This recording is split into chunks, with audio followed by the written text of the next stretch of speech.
दोस्तों आज हम इस वीडियो में रामायण से जुड़े हुए कुछ रोचक तथ्य आपको बताएंगे। नंबर 1, जिस जंगल में भगवान राम, सीता मैया और लक्ष्मण जी ने वनवास काटा था उस जंगल का नाम दंडकारण्य था। नंबर 2, दोस्तों सीता जी के स्वयंवर में राम जी ने शिव जी के जिस धनुष को तोड़ा था उसका नाम पिनाका धनुष था। नंबर 3, दोस्तों लंका पर चढ़ाई करने से पहले श्री राम ने रामेश्वरम में शिवलिंग बनाकर शिव आराधना की थी। आज भी रामेश्वरम हिंदुओं के सबसे प्रमुख तीर्थ स्थानों में गिना जाता है। 4, दोस्तों रावण अपने समय का सबसे बड़ा ज्ञानी था, इसलिए एक बार राम जी ने रावण को महाब्राह्मण कहकर पुकारा था। उनकी मृत्यु पर लक्ष्मण को उससे ज्ञान प्राप्त करने के लिए भी भेजा था।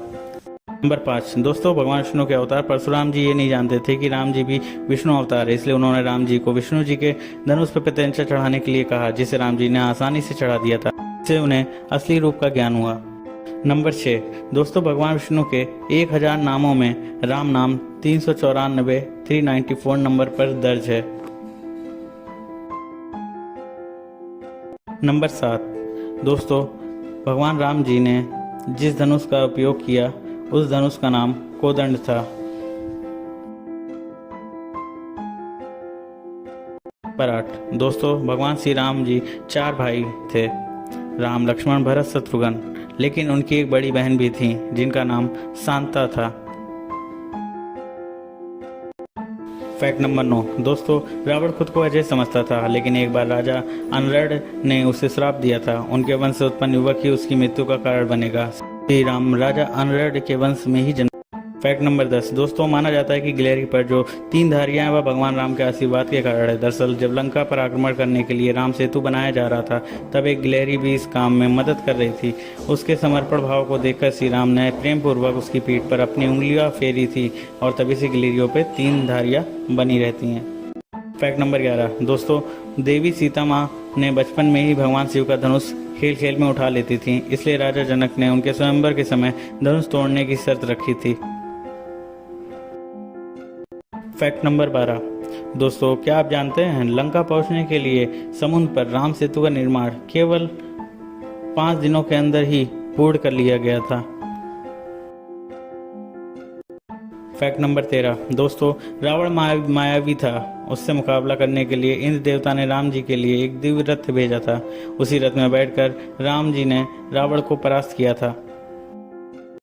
फैक्ट नंबर 14, दोस्तों भगवान श्री राम जी को जब वनवास हुआ तो उनकी आयु केवल 27 वर्ष थी।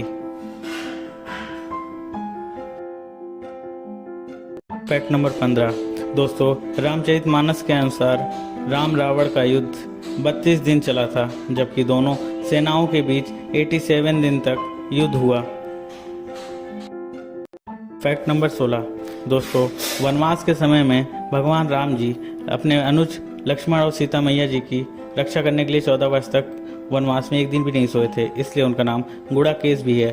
फैक्ट नंबर 17, दोस्तों राम अवतार प्रयोजन सिद्ध होने के बाद उन्हें साधारण मनुष्य की तरह ही अपना देह त्यागना था, लेकिन उनके परम भक्त हनुमान जी के होते हुए यमराज जी का या राम जी तक पहुंचना नामुमकिन था, इसलिए उन्होंने एक अंगूठी एक दरार में गिरा दी जो कि नागलोक में गया और वो अपना देह त्याग कर पाए। फैक्ट नंबर 18, दोस्तों भगवान राम का अवतार एक पूर्ण अवतार नहीं माना जाता क्योंकि उनको 14 कलाएं ज्ञात थी, लेकिन श्री कृष्ण जी को 16 के 16 कलाओं में पारंगत थे। ऐसा जानबूझ कर किया गया क्योंकि रावण को साधारण मनुष्य ही मार सकता था। फैक्ट नंबर 19, दोस्तों क्या आप जानते हैं भगवान राम भगवान विष्णु के 7वें अवतार हैं। फैक्ट नंबर 20, दोस्तों भगवान राम से संबंधित मुख्यतः 2 ग्रंथ हैं, तुलसीदास द्वारा रचित श्री रामचरितमानस और वाल्मीकि जी द्वारा रचित वाल्मीकि रामायण। पर दोनों ग्रंथों में ऐसी कई बातें जो मेल नहीं खाती हैं।